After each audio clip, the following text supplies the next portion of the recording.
ചെറുപ്പമോ ഇന്നു ഞാൻ ചോദിച്ചല്ലോ. ഉന്നതനാം ദൈവം കുഞ്ഞായി വന്നിന്നും അപ്പമായി മാറിയെന്നും കുഞ്ഞിലെ ഞാൻ അറിഞ്ഞു, എന്നമ്മ പറഞ്ഞു തന്നു. നീലക്കുറിഞ്ഞിക്ക് നീല നിറം മിന്നിതെങ്ങനെ കിട്ടിയമ്മേ? നീലമയിലിന്റെ പിലിയിതെന്റെ നീല നിറമയമ്മേ. മനമിതെന്റെ മാറി നിറത്തെ കാണിച്ചിടുന്നതമ്മേ.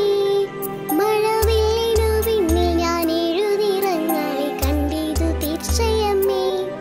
മഴവില്ലിനു പിന്നിൽ ഞാൻ എഴുതിറങ്ങളെ കണ്ടിതു തീർച്ചയമ്മേ.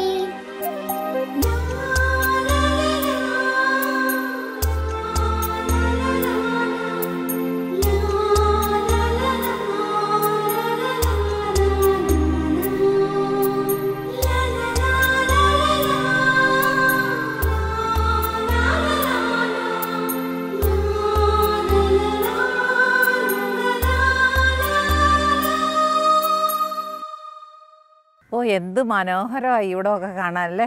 എന്ത് ഉയരത്തിലാ പാറയെന്ന് നോക്കിക്കേ. നമ്മൾ ഈ ഇരിക്കുന്നിടത്തെല്ലാം പാറ ഉണ്ടായിരുന്ന കരിങ്കല്ല്, അത് പാറ പൊട്ടിച്ച് പൊട്ടിച്ച് പൊട്ടിച്ച് ഇപ്പോൾ അത്രയും സ്ഥലമായതാണ്. അത് കഴിഞ്ഞ് ഈ മരമൊക്കെ ഇവിടെ ഉണ്ടായതാണ്. അല്ല, നമ്മുടെ പിക്നിക്ക് എല്ലാവർക്കും ഇഷ്ടപ്പെട്ടില്ലേ അല്ലേ? ഇനി നമുക്ക് എന്തെങ്കിലുമൊക്കെ ഇടയ്ക്കിടയ്ക്ക് ഇങ്ങനെയൊക്കെ ഇറങ്ങണം, പിള്ളേർക്കൊക്കെ സന്തോഷമാകും അല്ലേ? ഇനി നമ്മുടെ കൂട്ടുകാരെയൊക്കെ നമുക്ക് വിളിച്ചുകൊണ്ട് വരാം. അതെ, എന്നാലും ദൈവത്തിൻ്റെ ഈ പാറയൊക്കെ കാണുമ്പോഴേ കർത്താവിൻ്റെ സൃഷ്ടിയെക്കുറിച്ച് നമ്മൾ ഓർക്കുക അല്ലേ? എത്ര മനോഹരമായിട്ടാണ് ദൈവം ഈ പാറയൊക്കെ, എത്ര കഠിനമായ പാറയായിട്ടാണ് ഇരിക്കുന്നത്. മറിഞ്ഞു വീഴുകയല്ല, നല്ല ഉറപ്പുണ്ട്, നല്ല കാഴ്ചകൾ അല്ലേ? ഒരു കാറ്റും ഒക്കെ ഉണ്ട്, നല്ലതായിരിക്കാനൊക്കെ. ഇങ്ങനെ ഒത്തിരി പേരൊക്കെ ഇവിടെയൊക്കെ വരുന്നതെന്നാ, നല്ല അല്ലേ? എല്ലാം പൊക്കത്തിലൊക്കെ മരങ്ങൾ നിൽപ്പുണ്ട് കണ്ടോ, പാറയുടെ പുറത്തും മരങ്ങൾ ഉണങ്ങിയൊക്കെ നിൽപ്പുണ്ട്. എന്നാണേലും ഒരു ഭംഗിയാണ് അല്ലേ? ഇലകളും എന്നാലും ഈ പാറ കുഴിച്ചെടുത്തതിനകത്ത് ഈ മരങ്ങൾ നിൽക്കുന്നു നോക്കുക, അതാ കാണാനൊരു അല്ലേ? മിക്കവാറും അതെ, അതിങ്ങനെ കാലാന്തരം ആകുമ്പോൾ പാറയൊക്കെ പൊടിഞ്ഞ് പൊടിഞ്ഞ് പൊടിഞ്ഞ് അവസാനം മണലായി മണ്ണായി അങ്ങ് മാറി രൂപാന്തരപ്പെട്ട് വരും. ഇതുകൊണ്ടാ തീ കത്തുന്നതല്ലേ? തീ ശരിക്കും പറഞ്ഞാൽ നമ്മൾ ഈ അഗ്നിയെക്കുറിച്ച് കണ്ടു കഴിയുമ്പോൾ പല കാര്യങ്ങളും മനസ്സിലേക്ക് ഓടി വരുവേ. അഗ്നി എന്ന് പറഞ്ഞാൽ അഗ്നിക്കൊരു പ്രത്യേകതയുണ്ട്, എന്നാന്നറിയോ? ഈ ലോകത്തിലുള്ള വസ്തുക്കളിൽ വെച്ച് അഗ്നിയിൽ മാത്രം മാലിന്യമില്ല, അഗ്നിയിൽ മാത്രം അശുദ്ധിയില്ല. കാരണം അഗ്നിയാണ്. ഈ അഗ്നിക്കൊരു പ്രത്യേക സ്വഭാവം എന്ന് പറഞ്ഞാൽ അഗ്നിയിലേക്ക് എന്തിട്ട് കൊടുത്താലും അതിനെ അഗ്നിയാക്കി മാറ്റും. അത് കത്തിച്ച് മറ്റൊരു രൂപമാക്കിയെടുക്കും. ആ പേപ്പറൊന്ന് ഇട്ട് കൊടുത്താൽ ഇപ്പോൾ അത് കത്തുന്ന കാണിച്ചു തരാം. ആ പേപ്പർ ഇത്തിരി കഴിഞ്ഞ് നോക്കിയാൽ അത് മുഴുവനും കത്തി. പിന്നെ ഇനി നമുക്ക് ആ പേപ്പറിൻ്റെ രൂപത്തിൽ അത് തിരിച്ച് കിട്ടുമോ? തിരിച്ച് കിട്ടുകയില്ല. അപ്പോൾ അത് അഗ്നിയുടെ സ്വഭാവമാണ്. എന്ത് കിട്ടിയാലും അതിനെ ആ അഗ്നിയാക്കി കത്തിച്ച് അതിനെ മറ്റൊരു രൂപമാക്കും. അത് ഇനിയിപ്പോൾ ഒരു ചാരമായിട്ട് മാറും. ആ പേപ്പറിൻ്റെ രൂപമല്ല, പേപ്പറിൻ്റെ സ്വഭാവമല്ല, വേറൊരു രൂപമാക്കി അത് മാറ്റിയെടുക്കുക, ചാരമായിട്ട് മാറും. ഇനി ഒരു ആ ചൂട്ടൊന്ന് ഇട്ട് കൊടുത്തു നോക്കിയേ. അപ്പോൾ അഗ്നിയിലേക്ക് നമ്മൾ എന്തിട്ട് കൊടുത്താലും അതിനെ കത്തിച്ച് അത് മറ്റൊരു രൂപമാക്കി മാറ്റുകയാണ് ചെയ്യുന്നത്. ആ തുണി കഷ്ണം ഒന്ന് ഇട്ട് കൊടുത്തേ.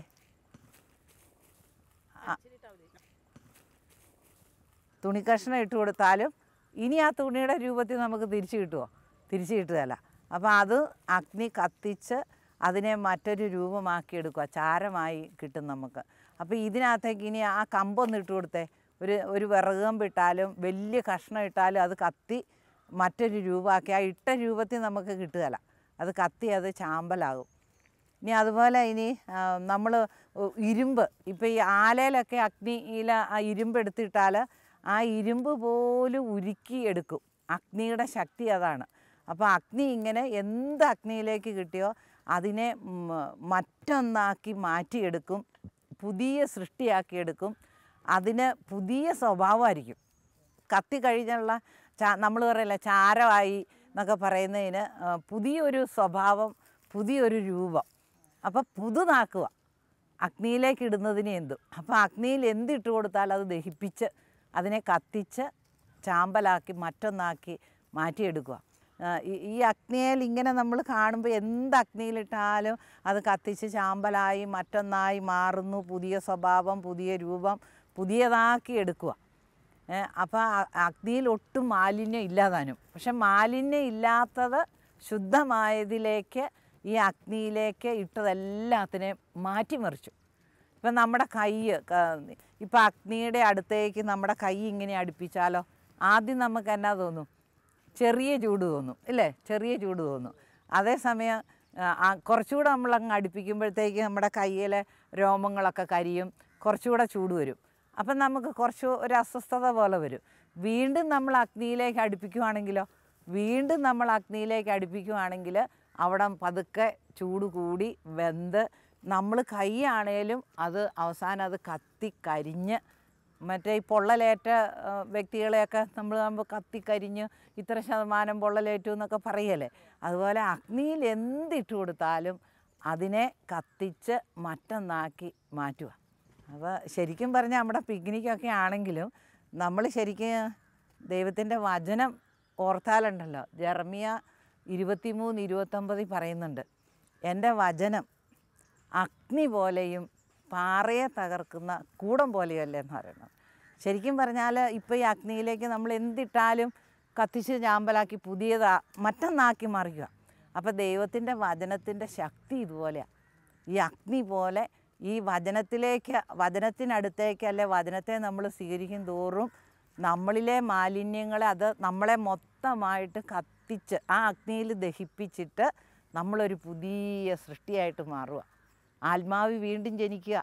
അപ്പോൾ വചനത്താലാണ് നമുക്ക് വീണ്ടും ജനനം ഉണ്ടാകുന്നത്, വചനത്തിൻ്റെ ശക്തിയാലാണ്. അപ്പോൾ ദൈവത്തിൻ്റെ വചനത്തിൻ്റെ ശക്തിയിൽ ആ വചനത്തിലേക്ക് നമ്മൾ വന്നു കഴിയുമ്പോൾ നമ്മൾ പുതിയ വ്യക്തിയായി, നമുക്ക് പുതിയ സ്വഭാവം, പഴയതെല്ലാം മാറിപ്പോയി, ഉരിഞ്ഞു മാറ്റുമല്ലോ, ഇത് കത്തിച്ച് ചാമ്പലാക്കുവാണ്. ആ അഗ്നി കൊണ്ടുള്ള അഭിഷേകം നമുക്ക് കിട്ടുക. നമ്മൾ വായിക്കുന്നില്ലേ ഹെബ്രായ ലേഖനം, അല്ലേ?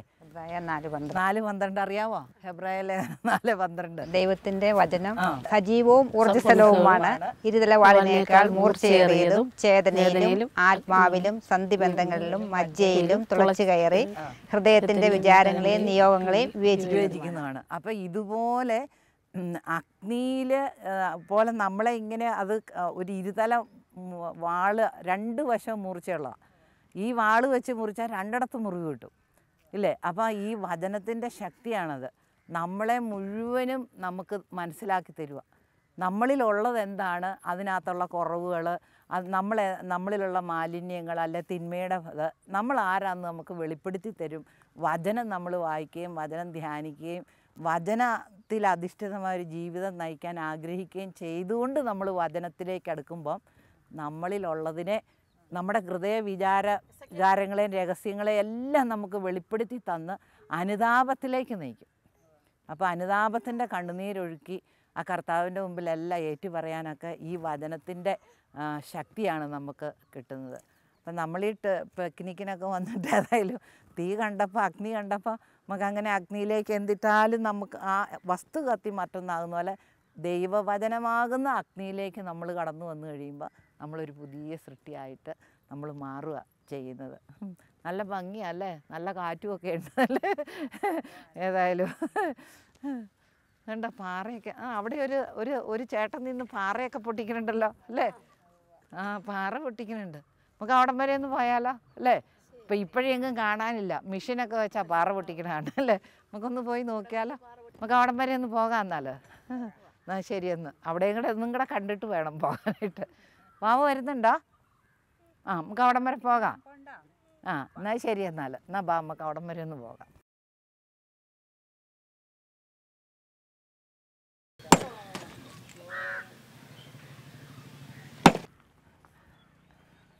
ഓ, ഇതാരാ? ബേബിയോ?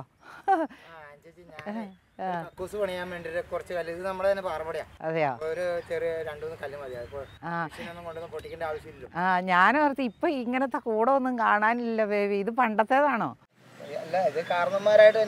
കിട്ടിയേക്കുന്ന കൂടാ അല്ലേ? മറ്റേ കാരണം ഇവിടെ ഇപ്പം മെഷീനൊക്കെ വെച്ചല്ലേ എല്ലാം പാറയൊക്കെ പൊട്ടിച്ചെടുക്കുന്നേ. അപ്പം ഇതെടുത്ത് പൊക്കി അടിക്കാൻ അതിലും കൊള്ളാം. അത് ഈ കൂടം വെച്ച് അടിക്കുമ്പോൾ പൊട്ടൂ അല്ലേ? എന്നാൽ ഞാൻ നിങ്ങൾ കണ്ട കൂടം വെച്ച് അടിക്കുമ്പോൾ ഈ പാറ ഇപ്പം കാണാനില്ല ഈ കാഴ്ച. നമ്മുടെ പിള്ളേർക്കൊന്നും ഇപ്പം കാണാൻ പറ്റിയല്ല. ബേബി ഞാനൊരു കാര്യം, ഞാൻ ഇതിനകത്തുനിന്നൊരു സൂത്രം പറഞ്ഞുതരാം കേട്ടോ. ബേബി ഒരു കാര്യം ചെയ്തേ, ആ കൂടം മാറ്റി വെച്ചിട്ടേ ആ കൈ കൊണ്ടൊന്ന് ആ പാറയ്ക്കിട്ടൊന്ന് അടിച്ചേ. ഉണ്ടോ? ബേബി കൈ വെച്ച് അടിച്ചിട്ട് പാറ പൊട്ടുമോ? ഇനി ബേബി ആ കൂടം വെച്ചിട്ടൊന്ന് അടിച്ചേ. ഓ ഉണ്ടോ ഉണ്ടോ? ഈ കൂടം വെച്ചടിച്ചപ്പോൾ നിന്ന്. അതാ ദൈവത്തിൻ്റെ വചനം പറയുന്നത്, എൻ്റെ വചനം അഗ്നി പോലെയും പാറയെ തകർക്കുന്ന കൂടം പോലെയുമല്ലേ. ഇപ്പോൾ ബേബിയുടെ കൈ കൊണ്ട് എത്ര അടിച്ചാലും ആ പാറ, നമ്മുടെ ആണേലും ആരുടെ കൈ കൊണ്ട് പാറക്കിട്ടടിച്ചാലും പൊട്ടുകയല്ല അത്. അപ്പം മനുഷ്യൻ്റെ സ്വയം കഴിവ് കൊണ്ട് അത് പൊട്ടില്ല. പക്ഷേ ഈ കൂടമാകുന്ന ആയുധമെടുത്ത് കൈ പിടിച്ചിട്ട് ആ കൂടം വെച്ചടിക്കുമ്പോൾ അത് പൊട്ടിച്ചെതറും. ഇതുപോലെയാണ് ദൈവത്തിൻ്റെ വചനത്തിൻ്റെ ശക്തി. നമ്മൾ നമ്മുടെ മിടുക്കുകൊണ്ടോ കഴിവുകൊണ്ടോ ഒന്നും നമ്മുടേതായ യാതൊരു പ്രശ്നങ്ങളും ഒന്നും മാറ്റാൻ പറ്റില്ല. ഇപ്പോൾ ഈ കരിമ്പാറ ഇങ്ങനെ ഉയർന്നു നിൽക്കുന്നു, കൂടം വെച്ചടിച്ചത് പൊട്ടിച്ച് തകർത്ത് മാറ്റാൻ പറ്റും. ഇപ്പോൾ ഈ കൂടത്തിൻ്റെ പ്രയോഗം കണ്ടോ? വലിയ പാറ കഷ്ണങ്ങൾ ശരിക്കും പറഞ്ഞാൽ ചെറുതാക്കി എടുക്കുക. കരിമ്പാറയായിട്ട് നിൽക്കുന്ന കഠിനമായ പാറയെ പൊട്ടിച്ച് ചെറിയ ചെറിയ കഷ്ണങ്ങളാക്കി മാറ്റിയെടുക്കാൻ ഈ കൂടം എന്ന ആയുധത്തിന് പറ്റുന്നുണ്ട്. ഇതുപോലെ ശരിക്കും പറഞ്ഞാൽ നമ്മുടെയൊക്കെ ജീവിതത്തിൻ്റെ മുമ്പിൽ ഈ കരിമ്പാറ പോലത്തെ പ്രശ്നങ്ങൾ ഉയർന്നു വരും ഇല്ലേ? രോഗമായിരിക്കും, ചിലപ്പം കടഭാരമായിരിക്കും, അല്ലെങ്കിൽ നമ്മുടെ കുടുംബത്തിലുണ്ടായ വലിയൊരു ദുരന്തമായിരിക്കും, അല്ലെങ്കിൽ വലിയൊരു പ്രതിസന്ധിയെ നമുക്ക് തരണം ചെയ്യണം. ഇങ്ങനെ പാറ പോലെ കരിമ്പാറ കൂട്ടം പോലെ ഉയർന്നു വരുന്ന പ്രശ്നങ്ങളുണ്ട് നമ്മുടെ ജീവിതത്തിൽ. നമ്മൾ അതിൻ്റെ മുമ്പിൽ നിന്നിട്ട് നമ്മുടെ ബുദ്ധി കൊണ്ട് നമ്മൾ ആലോചിക്കും ഈ പ്രശ്നം എങ്ങനെയാണ് മാറ്റാൻ പറ്റുന്നത്. അപ്പം നമുക്കറിയാവുന്ന നമ്മുടേതായ അറിവ് വെച്ചുകൊണ്ട് നമ്മൾ അതിനെ മാറ്റിമറിക്കാനായിട്ട് നോക്കും. പിന്നെ നമ്മുടെ കുടുംബത്തിലുള്ളവരുടെ അല്ലെങ്കിൽ മറ്റുള്ളവരുടെ ഒരിക്കൽ പോയി നമ്മൾ പറഞ്ഞിട്ട് ഈ പ്രശ്നത്തെ മാറ്റാനായിട്ട് അല്ലെങ്കിൽ ഈ പ്രതിസന്ധി ഒന്ന് മറികടക്കണം, ഒന്ന് മാറ്റിക്കളയണം, അതിനു വേണ്ടി നമ്മൾ പരിശ്രമിച്ച് ഓടി നടക്കും. പക്ഷേ നമ്മുടെ മനുഷ്യൻ്റെ കഴിവുകൾക്ക് അസാധ്യമാണ് ഈ പാറ പോലെ ഉയർന്നു നിൽക്കുന്ന ജീവിത പ്രതിസന്ധികളെ മാറ്റിമറിക്കുക. ഒരു രോഗം മാറ്റിമറിക്കാൻ നമ്മളെക്കൊണ്ട് പറ്റില്ല. പക്ഷേ ഈശോ പറഞ്ഞു, മരുന്നോ ലേപന ഔഷധമോ അല്ല, ദൈവത്തിൻ്റെ ആ ജീവനുള്ള വചനത്തിൻ്റെ ശക്തിയാണ് ആ രോഗസൗഖ്യം നമുക്ക് കിട്ടുന്നത്. അപ്പം മരുന്ന് നമുക്ക് ആവശ്യമാണ്, എല്ലാം ആവശ്യമാണ്. അപ്പോൾ പക്ഷേ ദൈവം ഈ ലോകത്തിൽ വെച്ചിരിക്കുന്ന, ഈ പ്രപഞ്ചത്തിൽ വെച്ചിരിക്കുന്ന ആ നമ്മുടേതായ കാഴ്ചപ്പാടിലുള്ള കാര്യങ്ങൾ കൊണ്ടല്ല നമ്മൾ മാറ്റുന്നത്. പക്ഷെ ദൈവത്തിൻ്റെ വചനത്തിൻ്റെ ശക്തി നമ്മൾ തിരിച്ചറിയണം. അപ്പോൾ ദൈവത്തിൻ്റെ വചനത്തിൻ്റെ ശക്തി കൊണ്ടാണ് നമുക്ക് സൗഖ്യം, രോഗം മാറി കിട്ടുന്നുണ്ട്. അതുപോലെ നമ്മുടെ കടഭാരം മാറുന്നുണ്ട്. ജീവിതത്തിൻ്റെ പ്രതിസന്ധികളിൽ നമ്മൾ നട്ടം തിരിയുമ്പോൾ അവിടെയെല്ലാം നമുക്ക് വചനത്തിൻ്റെ ശക്തിയാണ്. അപ്പം നമ്മൾ വചനം ഉപയോഗിക്കണം, വചനം കൊണ്ട് നമ്മൾ അതിനെ നേരിടണം. ഇപ്പോൾ കൂടം വെച്ച് പാറക്കിട്ട് അടിക്കുമ്പം കൂടം എന്നത് കയ്യിലുണ്ടെങ്കിൽ ആ കൂടം വെച്ച് അടിക്കുമ്പോൾ അത് പൊട്ടും. ഇതുപോലെ ദൈവവചനം അത് നമ്മുടെ ഹൃദയത്തിലും അധരത്തിലും ഉണ്ട്. അത് ദൈവം നമുക്ക് വെച്ച് തന്നിട്ടുണ്ട്, നമ്മുടെ ഹൃദയത്തിൽ എഴുതപ്പെട്ടിട്ടുണ്ട് ദൈവത്തിൻ്റെ വചനം. അപ്പോൾ ഈ വചനം ശരിക്കും പറഞ്ഞാൽ നമ്മുടെ വിശുദ്ധ ഗ്രന്ഥത്തിൽ ഇരുന്നാൽ പോരാ. ഈ വചനം നമ്മുടെ ഹൃദയത്തിൽ വരണം. ഹൃദയത്തിൽ വന്ന് അത് ആദരം. അപ്പോൾ ഹൃദയത്തിൽ വിശ്വസിച്ച് അധരം കൊണ്ട് നീ ഏറ്റു പറയുമ്പോൾ നീ രക്ഷ പ്രാപിക്കും അല്ലേ? അങ്ങനെയല്ലേ പറഞ്ഞിരിക്കുന്നത്. അപ്പം നമ്മുടെ ഉള്ളിലിരിക്കുന്ന വിശ്വാസം, ആ വിശ്വാസത്തിൽ നിന്നുകൊണ്ട് വചനം നമ്മൾ പ്രഖ്യാപിക്കുക. അപ്പം നമ്മുടെ പ്രതിസന്ധിയെ നോക്കിയിട്ട് ആ വചനത്തിൻ്റെ ശക്തി, വചനം യേശുവാണ്, വചനം ദൈവമല്ലേ. അപ്പോൾ അത് നമുക്ക് ഈശോ കാണിച്ചു തന്നിട്ടുണ്ട്, അതായത് പറഞ്ഞു തന്നിട്ടുണ്ട്. മത്തായിയുടെ സുവിശേഷം 4-ാം അധ്യായം, അതിൽ മരുഭൂമിയിലേക്ക് ആത്മാവ് കൂട്ടിക്കൊണ്ടുപോയി ഈശോയെ പരീക്ഷിക്കാനായിട്ട് സാത്താൻ വന്നല്ലോ. സാത്താൻ വന്നപ്പം സാത്താനും ദൈവവചനം പറഞ്ഞു. പക്ഷേ യേശുക്രിസ്തു പറഞ്ഞ വചനം അത് പറയുന്നുണ്ട്, ലാസ്റ്റ് പറയുന്നുണ്ട്, പരീക്ഷണങ്ങൾ തീരാറായപ്പോഴത്തേക്കും സാത്താൻ വന്ന് ഈശോയോട് പറയുന്നുണ്ട്, നീ ഇതെല്ലാം കുമ്പിട്ട് ആരാധിച്ചാൽ, എന്നെ ആരാധിച്ചാൽ ഇതെല്ലാം നിനക്ക് തരാമെന്ന്. അപ്പോൾ ഈശോ പറയുന്നുണ്ട്, നിൻ്റെ ദൈവത്തെ മാത്രമേ നീ പൂജിക്കാവൂ എന്ന് എഴുതപ്പെട്ടിരിക്കുന്നു എന്നാണ് പറഞ്ഞേക്കുന്നത്. അപ്പോൾ എഴുതപ്പെട്ടിരിക്കുന്ന ആ വചനമാണ് ഈശോ സാത്താനോട് നേരിട്ട് പറഞ്ഞത്. അപ്പോൾ എഴുതപ്പെട്ട വചനമാണ്. ആ എഴുതപ്പെട്ട വചനം പറഞ്ഞപ്പോൾ സാത്താൻ ഓടിപ്പോയി, സാത്താനെ ദൂരെ പോകാൻ പറഞ്ഞു. അപ്പോൾ ആ ദൈവത്തിൻ്റെ വചനത്തിൻ്റെ ശക്തി, ഈശോ പറഞ്ഞ ശക്തിയാണ്, ഈശോ പറഞ്ഞ വചനം അത് ശക്തിയാണ്. ഈശോ പറഞ്ഞു സാത്താനെ ദൂരെ പോകുമെന്ന് പറഞ്ഞു. അപ്പോൾ ദൈവത്തിൻ്റെ വചനം ആ ശക്തിയാൽ സാത്താൻ ഈശോയെ വിട്ട് ഓടിപ്പോയി. അപ്പോൾ അതുപോലെ തന്നെ നമ്മൾ വിശുദ്ധ ഗ്രന്ഥം നോക്കുമ്പോൾ എസെക്കിയേലിൻ്റെ പുസ്തകത്തിൽ 37-ാം അധ്യായത്തിൽ പറയുന്നുണ്ട്, അസ്ഥികളുടെ താഴ്വര എന്നും പറഞ്ഞൊരു ഭാഗമുണ്ട്. അപ്പോൾ ഉണങ്ങി വരണ്ട് കിടക്കുന്ന അസ്ഥികളോട് കർത്താവിൻ്റെ അരുളപ്പാടനുസരിച്ച് പ്രവാചകൻ വചനം പറഞ്ഞപ്പോൾ ആ അസ്ഥികളുടെ മേൽ മജ്ജയും മാംസവും ഞരമ്പും എല്ലാം വന്നു ചേർന്ന് അവർ ആ ഉണങ്ങി വരേണ്ട അസ്ഥികൾ മനുഷ്യ സൈന്യം പോലെ എഴുന്നേറ്റു എന്നാണ് അല്ലേ ഇതിനകത്ത് തുറന്ന് നമ്മൾ വായിക്കുമ്പോൾ നമ്മൾ കാണുന്നുണ്ട്. അപ്പം വചനത്തിൻ്റെ പവർ, ആ ശക്തിയാണ് നമ്മൾ തിരിച്ചറിയേണ്ടത്. അപ്പം അതുപോലെ ഇപ്പം നമ്മളെല്ലാവരും വിശുദ്ധ കുർബാന നമ്മുടെ ജീവിതത്തിൻ്റെ ക്രിസ്തീയ ജീവിതത്തിൻ്റെ ഏറ്റവും സെൻട്രൽ കാര്യമാണ് അല്ലേ. നമ്മുടെ ജീവിതത്തിൻ്റെ ഏറ്റവും വലിയ പ്രാധാന്യം നമ്മൾ കൊടുക്കുന്നതാണ് വിശുദ്ധ കുർബാനയ്ക്ക്. ഈ വിശുദ്ധ കുർബാനയിൽ സംബന്ധിക്കുമ്പോൾ നമ്മൾ അതിനകത്ത് നടക്കണ വലിയ ഒരു അത്ഭുതം അവിടെ നടക്കുന്നുണ്ട്. അതായത് നമ്മൾ പറയും നമ്മുടെ സപ്ത അത്ഭുതങ്ങൾ എന്നൊക്കെ പറഞ്ഞ് നമ്മൾ സയൻറ്റിഫിക്കായിട്ടൊക്കെ പഠിക്കുന്നുണ്ടല്ലേ. പക്ഷേ ഈ ലോകത്തിലേക്കും വെച്ച് ഏറ്റവും വലിയ അത്ഭുതം നടക്കുന്നത് വിശുദ്ധ കുർബാന മധ്യത്തിലാണ്. അവിടെ നടക്കുന്ന അത്ഭുതം അത് നമ്മൾ തിരിച്ചറിഞ്ഞാൽ ഈ വിശുദ്ധ കുർബാനയോടുള്ള ഭക്തി നമുക്ക് കുറച്ചുകൂടെ അത് ലൈവായിട്ട് നമുക്ക് ഫീൽ ചെയ്യും. കർത്താവിൻ്റെ ആ പീഡാനുഭവം കുരിശുമരണവും എല്ലാം മുഴുവൻ ഈശോയുടെ മുഴുവൻ ചരിത്രവും അവിടെ പുനരാവിഷ്കരിക്കപ്പെടുന്നുണ്ട്. നമ്മുടെ കുർബാനയിൽ പള്ളിയിൽ കപ്പ്യാരുണ്ട് അല്ലേ. അപ്പോൾ കുർബാനയെല്ലാം ഒരുക്കി എടുത്തു വയ്ക്കുന്നത് കപ്പ്യാരല്ലേ. അപ്പോൾ കപ്പ്യാർ കൊണ്ടുവന്നു കാസ എടുത്തു വെച്ചു, എല്ലാം എടുത്തു വെച്ചു, എന്നിട്ട് ഓസ്തി എടുത്തുകൊണ്ട് വരും അല്ലേ. അപ്പോൾ ഈ ഓസ്തി എടുത്തുകൊണ്ട് വരുന്ന അത് അലമാരിക്കകത്ത് വല്ല സ്റ്റീൽ പാത്രത്തിലൊക്കെ അടച്ചു വെച്ചേക്കുന്നതാണ് അല്ലേ. ആ ഓസ്തി എടുത്തുകൊണ്ട് വന്ന് അൾത്താരയിൽ വയ്ക്കും. ആ അൾത്താരയിൽ വയ്ക്കുമ്പോൾ അത് വെറും ഗോതമ്പപ്പാണ്.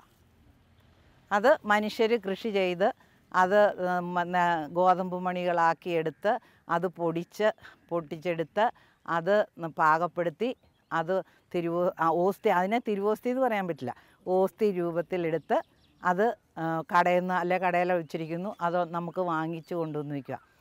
ആ ഗോതമ്പപ്പത്തിന് എന്തെങ്കിലും പ്രത്യേകതയുണ്ടോ? എന്നുണ്ടോ? ഒരു പ്രത്യേകതയില്ല. അത് വേറെ ചുമ്മാ പിള്ളേർക്ക് വാരി തിന്നാൻ അങ്ങനെ വേണം. പക്ഷേ ഈ കപ്പ്യാർ എടുത്തുകൊണ്ട് വന്ന് വെച്ചാൽ അല്ലെ അൾത്താര ശുശ്രൂഷി എടുത്തുകൊണ്ട് വന്ന് വെക്കുന്ന ആ ഗോതമ്പ് അപ്പം ഉണ്ടല്ലോ ഓസ്തി രൂപത്തിലിരിക്കുന്നത്, ആ അപ്പം പുരോഹിതനെടുത്ത് അത് വാഴ്ത്തി ഈ കൂദാശ വചനങ്ങൾ ഉച്ചരിക്കും. ഈ കൂദാശ വചനങ്ങൾ ഉച്ചരിക്കുന്ന ആ സമയത്ത് ഈ കൂദാശാവചനത്തിൻ്റെ ശക്തി അവിടെ വ്യാപരിക്കുക. അവിടെ ഒരു ഭയങ്കര അത്ഭുതം നടക്കുവാണ്. ഈ മനുഷ്യനിർമ്മിതമായ ഗോതമ്പപ്പം യേശുക്രിസ്തുവിൻ്റെ ശരീരരക്തങ്ങളായിട്ട് രൂപാന്തരപ്പെടുകയാണ്. അത് വിശ്വാസികൾക്ക് ദർശിക്കാനും അത് അനുഭവിക്കാനും പറ്റും. അതുകൊണ്ട് വിശ്വസിക്കുന്നവൻ, നീ വിശ്വസിച്ചാൽ ദൈവമഹത്വം ദർശിക്കും. അപ്പം നമ്മളത് വിശ്വാസത്തോടെ അതിനെ കാണുമ്പം നമുക്കത് തിരിച്ചറിയാം. അപ്പം ഈ കൂദാശ വചനങ്ങൾ ഉച്ചരിക്കുന്നില്ല എങ്കിൽ ഒരു പുരോഹിതൻ വിശുദ്ധ ബലിയർപ്പണ മധ്യേ കുർബാനയുടെ മധ്യേ ഈ കൂദാശ വചനങ്ങൾ ഉച്ചരിക്കുന്നില്ല എങ്കിൽ ആ ഗോതമ്പപ്പത്തിന് രൂപാന്തരീകരണം വരുന്നില്ല. അതാണ് നമുക്ക് ബലിയർപ്പണത്തിന് ആര് വേണമെന്ന് പറയണത്? പുരോഹിതൻ വേണം. അതിന് ദൈവത്തിൽ നിന്ന് അധികാരം കിട്ടിയവരാ ഈ പുരോഹിതർ. അവരഭിഷിക്തരാ. അവർക്ക് മാത്രമേ അത് ചെയ്യാൻ പറ്റുള്ളൂ. കാരണം ഈ കൂദാശ വചനങ്ങൾ യേശുക്രിസ്തുവിൻ്റെ ഇഷ്ടം അനുസരിച്ച്, ഹിതം അനുസരിച്ച് ദൈവം നമുക്ക് പറഞ്ഞു തന്ന ആ വചനം അനുസരിച്ച് ഈശോ നമുക്ക് കാണിച്ചു തന്നു. ഇതെൻ്റെ ശരീരമാണ്, ഇതെൻ്റെ രക്തമാണ്, നിങ്ങൾ ഒരുമിച്ച് കൂടുമ്പോൾ എൻ്റെ ഓർമ്മയ്ക്കായി ഇത് ചെയ്യുമെന്ന് ഈശോ പറഞ്ഞു തന്നു, നമ്മളെ പഠിപ്പിച്ചു. അതിപ്പോഴും നമ്മൾ ചെയ്യുമ്പോൾ ഈ പുരോഹിതനാണ് അതിനുള്ള അധികാരം കൊടുത്തിരിക്കുന്നത്. നീ ഭൂമിയിൽ കെട്ടപ്പെടുന്നതെല്ലാം കെട്ടപ്പെട്ടിരിക്കും, അത് സ്വർഗത്തിലും കെട്ടപ്പെട്ടിരിക്കും. നീ ഇവിടെ അഴിക്കുന്നതെല്ലാം സ്വർഗത്തിൽ അഴിക്കപ്പെട്ടിരിക്കും. അപ്പോൾ ഈ അധികാരം ദൈവത്തിൽ നിന്ന്, സർവ്വ അധികാരവും കർത്താവിൽ നിന്നാണ് വരുന്നത്. അപ്പോൾ പുരോഹിതന് ഈ അധികാരം കൊടുത്തിട്ടുണ്ട്. അപ്പോൾ ഈ പുരോഹിതൻ ഈ ദൈവത്തിൻ്റെ വചനം ഉച്ചരിച്ചുകൊണ്ട് ഇത് കൂദാശ ചെയ്യുക, ഇത് പരികർമ്മം ചെയ്യുക. അപ്പോഴാണ് ഇത് ദൈവികമായിട്ട് മാറുകയാണ്.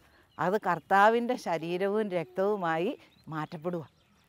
അതാണ് നമ്മൾ വാങ്ങി ഭക്ഷിക്കുന്നത്. ആ യേശുക്രിസ്തു എവിടെ വരുന്നു? നമ്മുടെ ഉള്ളിൽ വരുന്നു.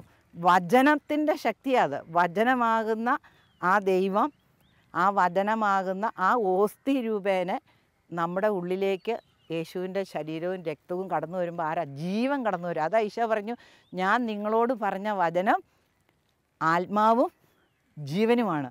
അപ്പോൾ ആത്മാവും ജീവനുമായ ഈ വചനം, ആ കൂദാശ വചനം ഉച്ചരിക്കുമ്പോൾ അവിടെ ഈ ശക്തി വ്യാപരിക്കുക. അതുകൊണ്ടല്ലേ ഇപ്പം നമ്മുടെ നാട്ടിലൊക്കെ ബ്ലാക്ക് മാസ് നടക്കുന്നില്ലേ? ബ്ലാക്ക് മാസിന് അവർക്ക് എന്താ ആവശ്യം? അവർക്ക് എന്നാ ആവശ്യം? ഓസ്തി ആവശ്യം. ഏത് ഓസ്തി അവർക്ക് വേണ്ടിയത്? അതായത് വിശുദ്ധ കുർബാനയിൽ പരികർമ്മം ചെയ്യപ്പെട്ട ആ ഓസ്തിയാണ് അവർക്ക് വേണ്ടിയത്. അതാണ് മോഷ്ടിച്ചുകൊണ്ടൊക്കെ ഇപ്പോൾ പോകുന്നത് ഓരോരുത്തരും. അപ്പോൾ അവർക്ക് പോലും അറിയാം, അതായത് സാത്താന് പോലും ഈ സത്യം അറിയാം. അതായത് കൂദാശാവചനങ്ങൾ ഉച്ചരിച്ച് വിശുദ്ധ കുർബാനയിലൂടെ ആ വൈദികൻ കൂദാശ വചനങ്ങൾ ഉച്ചരിക്കുമ്പോഴാണ് ഇതിൽ ആ യേശുവിൻ്റെ ശരീരവും രക്തമായി ഇത് മാറുന്നതെന്നുള്ളതും ആ പവർ എന്താണെന്നുള്ളത് ഈ സാത്താനിക് ആരാധകർക്കറിയാതെ, അതുകൊണ്ടാണ് അവർ കൂദാശ ചെയ്യപ്പെട്ട ഈ തിരുവോസ്തിക്ക് വേണ്ടി പാഞ്ഞു നടക്കുന്നതും അത് മോഷ്ടിച്ചെടുത്തുകൊണ്ട് പോകാൻ ശ്രമിക്കുന്നത്. അപ്പം നമ്മൾ തിരിച്ചറിയണം, ഈശോ നമ്മുടെ കയ്യിൽ തന്നിരിക്കുന്നത് എത്രയോ വലിയ ശക്തമായ ഒരായുധമാണ്. എന്തിനേയും, സാത്താനെയും രോഗത്തെയും പീഡയെയും പ്രതിസന്ധികളെയും സർവത്തെയും ഓടിക്കാൻ, തകർത്ത്, ഇപ്പം ഈ പാറയെ തകർക്കുന്ന ആ കൂടം കൊണ്ട് തകർത്ത് തരിപ്പണമാക്കുന്നത് പോലെ സകലത്തെയും തകർത്ത് മാറ്റിക്കളയാൻ കർത്താവിൻ്റെ വചനത്തിന് ശക്തിയുണ്ട്. അത് നമുക്ക് തന്നിട്ടുണ്ട്. അതാണ് നമുക്ക് വിശുദ്ധ ഗ്രന്ഥത്തിൽ ലിഖിത രൂപത്തിൽ തന്നിട്ടുണ്ട്. മത്തായിയുടെ സുവിശേഷം നമ്മൾ 22-29 വായിക്കുമ്പോൾ അതിൽ പറയുന്നുണ്ട്, വിശുദ്ധ ലിഖിതങ്ങളോ ദൈവത്തിൻ്റെ ശക്തിയോ അറിയാത്തത് മൂലം നിങ്ങൾക്ക് തെറ്റുപറ്റിയിരിക്കണം. അപ്പം നമ്മുടെ ജീവിതത്തിൽ ഏത് മേഖലയിലുള്ള ജീവിത സാഹചര്യങ്ങൾ എടുത്ത് നോക്കിയാലും അതിനനുയോജ്യമായ വചനം ഈ ഗ്രന്ഥത്തിൽ, വിശുദ്ധ ഗ്രന്ഥത്തിൽ തന്നിട്ടുണ്ട്. ഇത് നമുക്കറിയത്തില്ല, വിശുദ്ധ ലിഖിതം അറിയത്തില്ല. ഇത് കർത്താവിൻ്റെ വചനമാണ്. അപ്പോൾ ഈ വിശുദ്ധ ലിഖിതം അറിയത്തുമില്ല, കർത്താവിൻ്റെ ശക്തി എന്നാന്നിട്ട് നമുക്കറിയത്തുമില്ല. പക്ഷെ നമ്മൾ പോയിരുന്ന് പിന്നെയും വിലപിക്കുക, കർത്താവെ ഇതൊന്ന് മാറ്റിത്തരണേ അല്ലേ? അപ്പോൾ ഈശോ നമുക്ക് ആ ശക്തി നമ്മളിൽ വെച്ച് തന്നിട്ടുണ്ട്. ആറ്റം ബോംബിനേക്കാൾ വലിയ ശക്തി, പവറുണ്ട് കർത്താവിൻ്റെ വചനത്തിന്. ഈ ലോകത്തിൽ അതിനെ മറികടക്കാൻ ഒന്നുമില്ല. അപ്പം നമ്മൾ ഈ വചനം, നമ്മളവിടെ അഗ്നി കത്തിച്ച് അതിനകത്ത് എന്തിട്ടാലും ചാമ്പലാക്കി രൂപം മാറ്റുമെന്ന് പറഞ്ഞു. നമ്മളെ ശോധന ചെയ്യാനും സാധിക്കും ദൈവത്തിൻ്റെ വചനം കൊണ്ട്. കാരണം ഇപ്പം നമ്മുടെ കയ്യിലൊരു മാങ്ങ കിട്ടി, ഇപ്പോൾ കടയിൽ നിന്നൊക്കെ മടിച്ചുകൊണ്ട് വരുന്ന മാങ്ങാപ്പഴം ചുമ്മാ ഇപ്പോൾ കടിച്ചു തിന്നാൻ പറ്റില്ല, അതിനകത്തൊക്കെ പുഴു കാണും അല്ലേ? പുഴു കാണും. അതുപോലെ ഇപ്പോൾ പേരയ്ക്ക, നമ്മുടെ വീട്ടിലുണ്ടാകുന്ന പേരയ്ക്കാണെങ്കിൽ പോലും മരത്തെ പഴുത്ത് കിടക്കുക, അല്ലെങ്കിൽ നിലത്ത് പഴുത്തത് വീണു, നമ്മൾ കണ്ടോണ്ട് ഓടിച്ചെന്ന് അത് എടുത്ത് കഴിച്ചാലും അതിൻ്റെ അകത്ത് പുഴുവുണ്ട് ചിലപ്പോൾ. അപ്പം നമ്മൾ എന്നാ ചെയ്യും, ഇത് കൊണ്ടുവന്ന് കഴുകിയിട്ട് നമ്മളത് കത്തിക്ക് മുറിച്ച് അതിനകത്ത് വല്ലതും ഉണ്ടോയെന്ന് നോക്കിയിട്ടേ ഇപ്പോൾ നമ്മൾ കുഞ്ഞുങ്ങൾക്കൊക്കെ കൊടുക്കുകയുള്ളൂ അല്ലേ? അപ്പോൾ എന്നാ ഇത് അറുത്ത് മുറിച്ച് നോക്കുക, ഇതിൻ്റെ ഉള്ളിൽ വല്ല മാലിന്യം ഉണ്ടോ, നമുക്ക് ഭക്ഷിക്കാൻ പര്യാപ്തമാണോ എന്ന് നമ്മളത് ചെക്ക് ചെയ്യുക ഇല്ലേ? ഇതുപോലെ ദൈവത്തിൻ്റെ വചനം നമ്മൾ വായിക്കുകയും അത് കേൾക്കുകയും ചെയ്യുമ്പോൾ നമ്മളെ തന്നെ ഒന്ന് കീറി മുറിച്ച് നമ്മുടെ ഉള്ളിൽ ദൈവികമല്ലാത്തത് എന്തെങ്കിലും ഉണ്ടോ ഇല്ലയോ എന്ന് ശോധന ചെയ്യാനായിട്ട് നമുക്ക് സാധിക്കും. അപ്പോൾ വചനത്തിൻ്റെ ശക്തിയെക്കുറിച്ച് പറഞ്ഞാൽ അനേക കാര്യങ്ങൾ വിശുദ്ധ ഗ്രന്ഥത്തിൽ പറഞ്ഞു വെച്ചിട്ടുണ്ട്. ഇപ്പം ഞാൻ 1-2 കാര്യങ്ങൾ മാത്രമേ ഇപ്പോൾ ഓർമ്മയിൽ വന്നതങ്ങ് പറയുക ചെയ്തത്. അപ്പം നമ്മൾ വചനം വായിക്കണം. അതുകൊണ്ടാണ് വെളിപാട് 1-ാം അധ്യായം 3 പറയുന്നുണ്ട്, കർത്താവിൻ്റെ വചനം, ഈ പ്രവചന ഗ്രന്ഥത്തിലെ വാക്കുകൾ ഇത് വായിക്കുന്നവരും ഇത് കേൾക്കുന്നവരും ഇത് പ്രാവർത്തികമാക്കുന്നവരും അനുഗ്രഹീതർ. അപ്പം നമ്മുടെ ജീവിതത്തിൽ നമുക്ക് ചെയ്യാൻ പറ്റുന്ന, ഏറ്റവും എളുപ്പത്തിൽ ചെയ്യാൻ പറ്റുന്ന കാര്യം എന്താ? വായിക്കണം. ഈ വിശുദ്ധ ഗ്രന്ഥം വായിക്കണം, നമ്മൾ കേൾക്കണം, നമ്മളിത് പറഞ്ഞതനുസരിച്ച് പ്രാവർത്തികമാക്കണം. കാരണം വചനമാകുന്ന ആ ദൈവത്തെ നമ്മൾ സ്വീകരിക്കുക, അത് വിശുദ്ധ കുർബാനയിലൂടെ നമുക്ക് ലഭിക്കുക. അപ്പോൾ ഈ വചനം ആണ് ഇതിൻ്റെ എല്ലാം പിന്നിൽ ആ ശക്തിദായകമായിട്ട് നമുക്ക് കിട്ടിക്കൊണ്ടിരിക്കുന്നത്. അപ്പം അതുകൊണ്ടാണ് ആത്മാവും എന്നാന്ന് പറഞ്ഞ ദൈവത്തിൻ്റെ വചനം, ഞാൻ നിങ്ങളോട് പറഞ്ഞ വചനം ആത്മാവും ജീവനുമാണ് എന്നാണ് പറഞ്ഞിരിക്കുന്നത്. അതുപോലെ നമ്മുടെ catechism of the Catholic church അതിനകത്ത് പറഞ്ഞിട്ടുണ്ട്, അത് അതിൽ 43, ഇനി വീട്ടിൽ ചെല്ലുമ്പോൾ ഒന്നെടുത്ത് വെച്ച് വായിച്ചോ, അതിൽ 290 എടുത്ത് വായിച്ചാൽ മതി, പേജ് 290. ജീവിക്കുന്ന ദൈവത്തിൻ്റെ വചനത്താലാണ് ദൈവജനം പ്രഥമത ഒരുമിച്ച് കൂട്ടപ്പെടുന്നത്. വചനപ്രഘോഷണം കൂദാശകളുടെ പരികർമ്മത്തിന് തന്നെ ആവശ്യം ഉള്ളതാണ്. കാരണം കൂദാശകൾ വിശ്വാസത്തിൻ്റെ കൂദാശകളാണ്. അവയുടെ ഉത്ഭവവും പോഷണവും വചനത്തിൽ നിന്നാണ്. അപ്പോൾ ഈ നമ്മുടെ കൂദാശകളെല്ലാം എന്തിൽ നിന്ന് ഉത്ഭവിച്ചിരിക്കുന്ന? വചനത്തിൽ നിന്ന്. അപ്പം നമ്മളെ മതബോധന ഗ്രന്ഥം പഠിപ്പിക്കുന്നതും ഇത് തന്നെ, വചനത്തിൽ നിന്നാണ് കൂദാശകളുടെ എല്ലാ ഉത്ഭവവും പ്രവാഹം. അപ്പം നമ്മൾ ഏറ്റവും കൂടുതലായിട്ട് ദൈവവചനം വായിക്കുക, അത് ധ്യാനിക്കുക, അതനുസരിച്ച് പ്രാവർത്തികമാക്കാനായിട്ട് നോക്കുക. നമ്മൾ ഈ പിള്ളേർക്ക് സ്കൂളിലെ പുസ്തകമൊക്കെ പഠിപ്പിക്കുന്നതിൻ്റെ കൂട്ടത്തിൽ അവരുടെ രക്ഷയ്ക്ക്, ആത്മാവിൻ്റെ രക്ഷയ്ക്ക് ഉതകുന്ന ഈ വിശുദ്ധ ഗ്രന്ഥം എന്നും അവർക്ക് വായിച്ചു കൊടുക്കുകയും വായിപ്പിക്കുകയും പഠിപ്പിക്കുകയും ചെയ്തു കൊടുക്കണം. ഇത് നമ്മൾ അമ്മമാരുടെ കർത്തവ്യമായിട്ട് നമ്മൾ ഏറ്റെടുക്കണം. ഇത് ജീവൻ്റെ കാര്യമാണ്. അതുകൊണ്ടാണ് നമ്മൾ നിയമാവർത്തന പുസ്തകം നമ്മൾ വായിക്കുമ്പോൾ 6 മുതൽ നമ്മൾ വായിക്കും, ഞാൻ ഇന്ന് കൽപ്പിക്കുന്ന ഈ വചനങ്ങൾ നിങ്ങളുടെ ഹൃദയത്തിൽ ഉണ്ടായിരിക്കണം, ജാഗരൂകതയോടെ അവ നിങ്ങളുടെ മക്കളെ പഠിപ്പിക്കണം. വീട്ടിലായിരിക്കുമ്പോഴും യാത്ര ചെയ്യുമ്പോഴും കിടക്കുമ്പോഴും എഴുന്നേൽക്കുമ്പോഴും അവയെപ്പറ്റി സംസാരിക്കണം. അവ കയ്യിൽ ഒരടയാളമായും നെറ്റിത്തടത്തിൽ പട്ടമായും അണിയണം. അവ നിങ്ങളുടെ വീടിൻ്റെ കട്ടിണക്കാലിന്മേലും പടിവാതിന്മേലും എഴുതണം. അപ്പോൾ അത്രമാത്രം പ്രാധാന്യമുണ്ട് ഈ വചനത്തിൽ നിന്ന്. പഴയ നിയമം മുതൽ നമ്മളെ പഠിപ്പിച്ചു വരിക. അപ്പോൾ ഇനി നമ്മൾ വീട്ടിൽ ചെന്ന് എല്ലാവരും പിള്ളേർക്ക് പറഞ്ഞു കൊടുക്കുമോ? നമ്മൾ വായിക്കുമോ? മുടക്കരുത്. ഒരു ശപഥം ചെയ്യണം. എല്ലാ ദിവസവും ദൈവത്തിൻ്റെ വചനം വായിച്ച് അതനുസരിച്ച് ജീവിക്കാനുള്ള കൃപയ്ക്ക് വേണ്ടി പ്രാർത്ഥിക്കണം. ഇതെല്ലാം ഒരു കൃപയാണ്. അപ്പം നമ്മൾ ഈശോയോട് പ്രാർത്ഥിക്കണം, എനിക്ക് ഈ വചനം വായിക്കാനും എൻ്റെ കുഞ്ഞുങ്ങളെ പഠിപ്പിക്കാനും അതിനുള്ള ഒരു കൃപ എനിക്ക് തരണേ എന്ന് നമ്മൾ പ്രാർത്ഥിക്കണം. ശൈശവത്തിൽ തന്നെ നടക്കേണ്ടുന്ന വഴി അഭ്യസിപ്പിക്കുക. വാർദ്ധക്യത്തിലും അതിൽ നിന്ന് പിന്തിരികയില്ല. ദൈവത്തിൻ്റെ വചന സുഭാഷങ്ങൾ 22:6. അപ്പോൾ പിക്നിക് ഈ പ്രാവശ്യത്തെ ഏറ്റവും മനോഹരമായിരുന്നു അല്ലേ? ഇനി അടുത്ത് പോകുമ്പോൾ പോവാം. പിന്നെ ബൈബിളും കൊണ്ടുപോകാം. കാരണം ഇങ്ങനെ പോകുന്ന വഴിക്ക് നമുക്കിരുന്ന് പഠിക്കുകയും പ്രാർത്ഥിക്കുകയും ഒക്കെ ചെയ്യാം. എന്നാൽ ശരിയല്ല, നമുക്കെന്നാൽ ഇനി ഇറങ്ങാം.